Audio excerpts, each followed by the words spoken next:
Hello everyone, welcome to Swati's blog. তোমরা সবাই কেমন আছো? আই হোপ তোমরা সবাই ভালো আছো, সবাই ভালো থেকো, সুস্থ থেকো, হ্যাপি থেকো। এখন যেটাকে সাবস্ক্রাইব করনি গাইজ, প্লিজ চ্যানেলটাকে সাবস্ক্রাইব করে পাশে থাকবে লাইকনটা ক্লিক করে নোটিফিকেশনটা অল করে দিও, যাতে আমি ভিডিও ছাড়ার সঙ্গে সঙ্গে নোটিফিকেশনটা তোমাদের কাছে পৌঁছে যায়। তো ভাবলাম চলো আমার কিছু পুজোর কালেকশন আর কি, যেগুলো পুজোতে আমি কিনেছি বা আমি কাউকে গিফট করেছি, সেটাই তোমাদের সাথে শেয়ার করি। তো প্রথমে যে কুর্তিটা দেখলে ওটা আমি দিচ্ছি হচ্ছে পূজাকে, মানে আরও অনেকজনকে অনেক কিছু দিয়েছি, বাট সবসময় সব ভিডিও আমি ক্যাপচার করা হয়নি, সেই জন্য তোমাদের সাথে শেয়ার করতেও আমি পারছি না। যেগুলো আমার ভিডিও করা আছে সেটাই আমি তোমাদের সাথে শেয়ার করব। আর এই শাড়িটা নিয়েছি হচ্ছে আমি আমার জায়ের জন্য, মানে আমি আমার যাকে দিচ্ছি। কালারটা তো আমার খুব পছন্দ হয়েছে, মানে ডুয়েল টোনের ওপরে আছে, না পিঙ্ক না অরেঞ্জ, বেশ একটা সুন্দর কালার আছে। তো এই শাড়িটা আমি একটা বৌদির কাছ থেকেই নিয়েছি। বেশিরভাগ যে বৌদির কাছ থেকে আমি নিজেও শাড়ি নিই আর কি। আর আমি পুজোতে কি পরবো না পরবো সেটা তো পুজোতে দেখতেই পাবে, বা এখানেও কিছু শাড়ি আছে সেটাও তোমাদেরকে দেখাবো। আমি কি কি গিফট পেয়েছি পুজোতে সেটাও তোমাদের সাথে শেয়ার করব। তো পুরো ভিডিওটা দেখতে থাকো, আই হোপ তোমাদের ভালো লাগবে। তো এই শাড়িটা কীরকম হয়েছে অবশ্যই কিন্তু তোমরা কমেন্ট করে জানিও।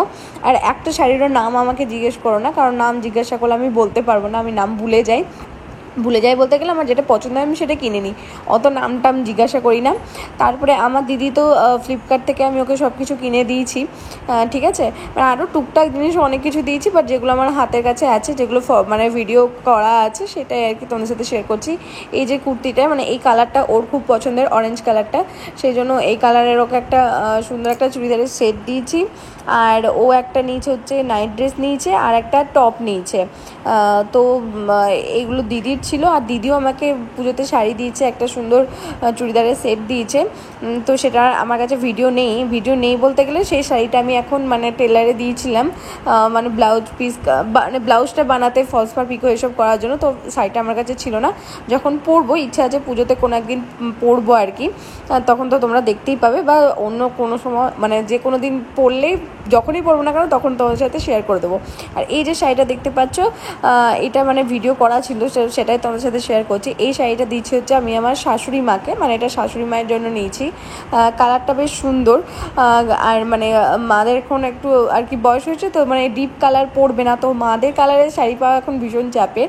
আর এইবার দেখাচ্ছি আমি কি নিয়েছি। এইটা নিয়েছি মিথুনের কাছে, মানে মিথুনের কাছে অনেকগুলো নিয়েছি। এইটা আমার ভিডিও করা মানে হয়েছে বলে তোমাদের সাথে শেয়ার করতে পারছি। এই কালারটা আমার খুব পছন্দের, তোতলে যাচ্ছি, পছন্দের। আর এটা কিন্তু ফলস পার পিকো ব্লাউজ পিস কিচ্ছু করা নেই, আর এখন আর যদি দিই তাহলে আমাকে করেও দেবে না টেলারে। তো সেই জন্য এই শাড়িটা আমি রেখে দিয়েছি, পরে পুজো পেরিয়ে যাওয়ার পর তখন একটা মানে সুন্দর করে ব্লাউজটা আর কি বানাবো, এরকমই ইচ্ছে আছে। কারণ আমি অনেক আগেই টেলারকে দিয়েছিলাম, জাস্ট আমাকে কিছুদিন আগেই দিল আর কি সব কিছু। তো এইগুলো যদি এখন দিই তাহলে এগুলো আমাকে পুজোর পর দেবে, তো সেই জন্য এগুলো আর এখন দেবো না। আর এই যে কালারের শাড়িটা দেখতে পাচ্ছ, ক্যামেরার জন্য এটা কালারটা চেঞ্জ লাগছে, বাট সামনে থেকে কালারটা আরও সুন্দর। এটা দিয়েছে হচ্ছে আমার যা ভাসুর আমাকে। এই শাড়িটাও ভীষণ সুন্দর, আমার খুব পছন্দ হয়েছে।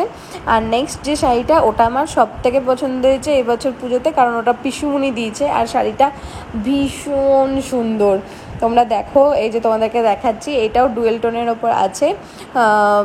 এটা আর কি পিসুমণি আমাকে দিয়েছে। তো এইটারও ফলস পার পিকো ব্লাউজ পিস কিচ্ছু করা নেই, কারণ যেহেতু সবগুলোই ভালো শাড়ি, আমি তাড়াহুড়ো করে দিতেও চাই না, তাড়াহুড়োর মধ্যে ভালো করে বানিয়েও দেবে না, সেই জন্য একদম পুজোর পর এগুলো দেবো। অনেক তো আরও তারপরে অকেশন আছে, কালী পুজো আছে, ভাইফোঁটা আছে, জগদ্ধাত্রী পুজো আছে, সরস্বতী পুজো আছে, অনেক কিছু অকেশন আছে, কোনো একটা অকেশনে ঠিক পরে নেব। তো সেই জন্য এখন আর দিইনি। আর কিন্তু শাড়িটা আমার ভীষণ পছন্দের, বিশেষ করে কালারটার জন্য। কীরকম হয়েছে তোমরা অবশ্যই কিন্তু কমেন্ট করে জানাবে। তারপরে আমার একটু ঘর ঝাড়াঝুড়ি করার একটু তোমাদেরকে দেখাই। মানে যেদিন আমি ঘর ঝেড়েছিলাম সেই দিন সারা দিনটা সামনে ছিল হচ্ছে পূজা হচ্ছে আমার পিসির মেয়ে, আমার ছেলের মামুন, মানে ও মামুন বলে, মানে এখন আর কি ডাকেনি মামুন বলে, কারণ আমার ছেলে আর কি এখন মা বাবা এরকম আদো আদো যে কথাগুলো হয়, মানে ওগুলো এখন বলছে, কারণ ওর এখন 1 বছর 3 মাস বয়স, 3 মাসই তো না, হ্যাঁ, ও জুনে 1 বছর হয়েছে, জুন জুলাই আগস্ট সেপ্টেম্বর, 1 বছর 3 মাস বয়স। তো এখনও যে মামুন বলে ডাকবে সেটা হয়নি, বাট ওকে মামুনই বলবে বড় হয়ে। তো সারা দিন ও পূজার কাছেই ছিল, পূজার সামনে ছিল, চান করিয়েছিল, খাইয়েও দিয়েছিল। জাস্ট দুপুরে আমি বলেছিলাম মানে ওকে নিয়ে আসতে, ওর কাছেই ঘুমিয়েছিল। আমি লেগেছিলাম হচ্ছে প্রায় 10টা থেকে, রবিবার ছিল সেই দিনটা, 10টা থেকে লেগেছিলাম, আমার 2টোর সময় গিয়ে সব কিছু মানে কমপ্লিট হয়েছে। ঝাড়াঝুড়ি আমি সব নিজেই করি, নিজে করতে বেশি পছন্দ করি, কারণ আমি ভীষণ খুঁতখুঁতে, খুব পিটপিটে, মানে মনের মতন না হলে আমার ভালো লাগে না, ওই জন্য আমি পুরোটা নিজে করি, নিজেই গোছাই। হ্যাঁ, মিতুন তো আমাকে অবশ্যই হেল্প করেছে, কারণ পুরোটা একা করা আমার সম্ভব নয়, কারণ এই ফ্যানটা দেখতে পাচ্ছ, এই ফ্যানটা আমি একা আর কি ঝাড়তে পারবো না, বাট ফ্যান ঝাড়ার জন্য আমি একটা জিনিস কিনেছি, সেটাও আমি তোমাদের সাথে খুব তাড়াতাড়ি শেয়ার করব। আর আলমারিটা আমার যেদিকে ছিল সেটা সরানো হয়েছে, ওটাও মিতুন করেছে, মানে মিতুন আর আমি মিলে করেছি, কারণ একার দ্বারা আমার এই আলমারি মানে জাস্ট একটু এদিক থেকে ওদিক করার ক্ষমতা নেই। তো ড্রেসিং টেবিলটা ওই দিকে গেছে আর আলমারিটা এইদিকে গেছে। তো কীরকম লাগছে এইবারে ঘরটা অবশ্যই কিন্তু কমেন্ট করে জানিও। আমার তো বেশ ভালো লাগছে, প্রথমে ঢুকে মনে হচ্ছিলো এ বাবা কেমন কেমন লাগছে, তারপরে এখন তো বেশ ভালো লাগছে, মনে হচ্ছে আমার রুমটা আরও বড় হয়ে গেছে।